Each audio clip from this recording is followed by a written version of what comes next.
Nestled deep within the sylvan forest lies a tree unlike any other, a towering, ancient behemoth known simply as the hollow tree.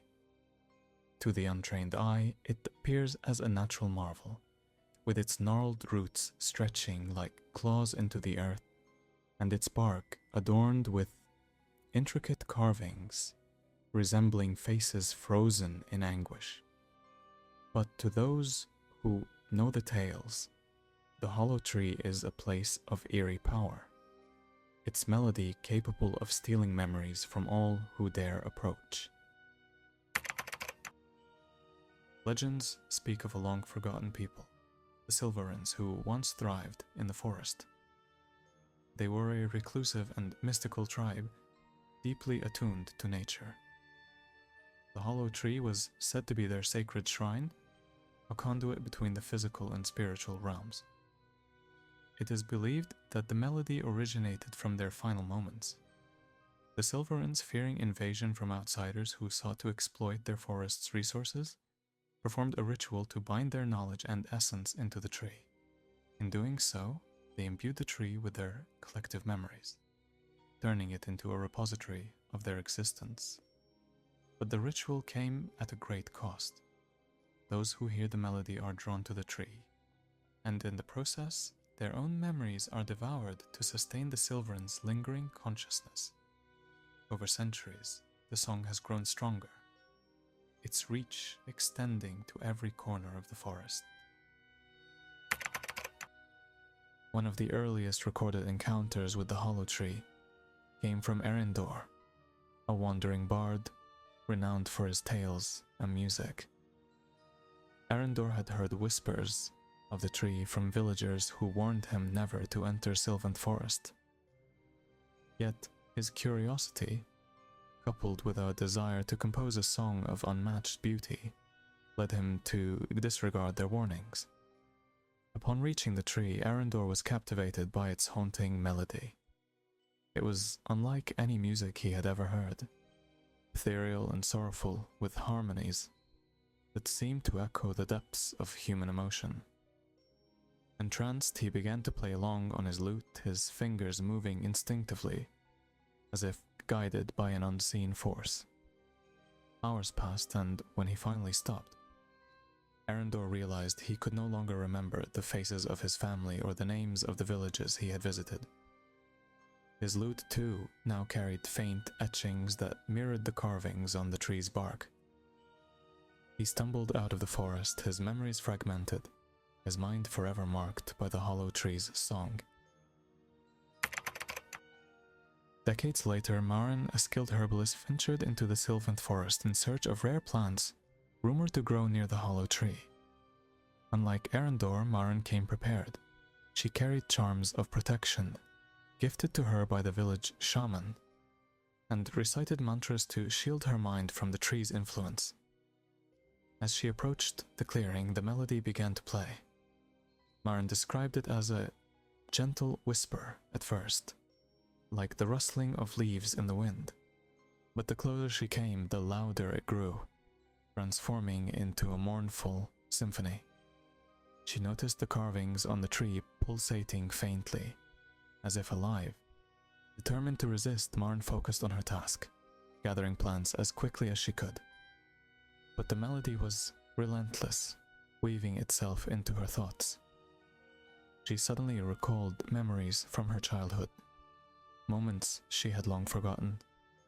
Her mother's laughter, the warmth of the sun on her face as a child, and even her father's voice calling her name. Each memory resurfaced vividly before fading again, leaving an aching void. Realizing she was losing herself, Maren dropped her basket and fled the forest. When she returned to her village, she could barely recall why she had entered the forest in the first place. The plants she had gathered were gone, and her memories of the hollow tree were fragmented and dreamlike. In more recent times, the hollow tree attracted the attention of Dr. Elise Kavanagh, an ambitious professor of folklore. Fascinated by the tales, Dr. Kavanaugh organized an expedition to uncover the truth behind the tree and its melody. Armed with modern recording equipment and a team of researchers, she sought to document what she believed was a natural phenomenon. The team set up camp near the tree, their instruments capturing faint traces of the melody. As the days passed, members of the team began experiencing strange phenomena. One researcher found himself unable to recall his wife's name, while another awoke in the middle of the night, scribbling symbols that resembled the carvings on the tree. Dr. Kavanaugh, undeterred, decided to venture closer to the tree herself. As she stood before it, the melody became deafening, drowning out all other sounds. She saw visions of the Silverans, men, women, and children, performing their final ritual.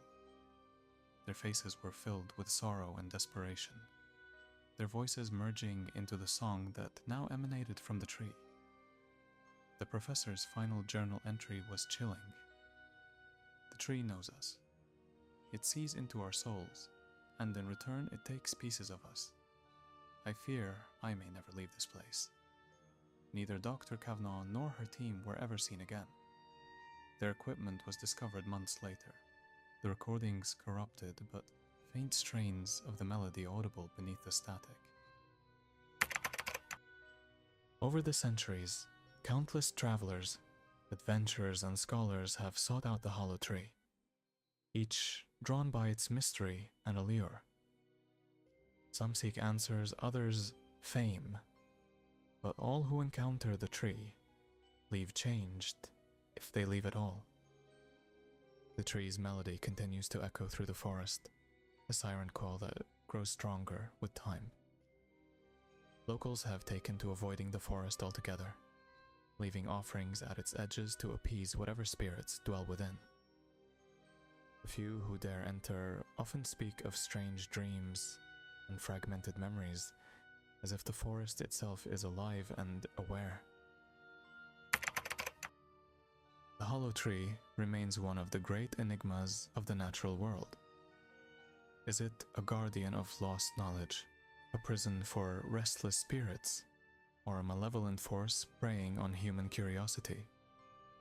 Whatever the truth, one thing is certain. The melody it plays is not meant for human ears.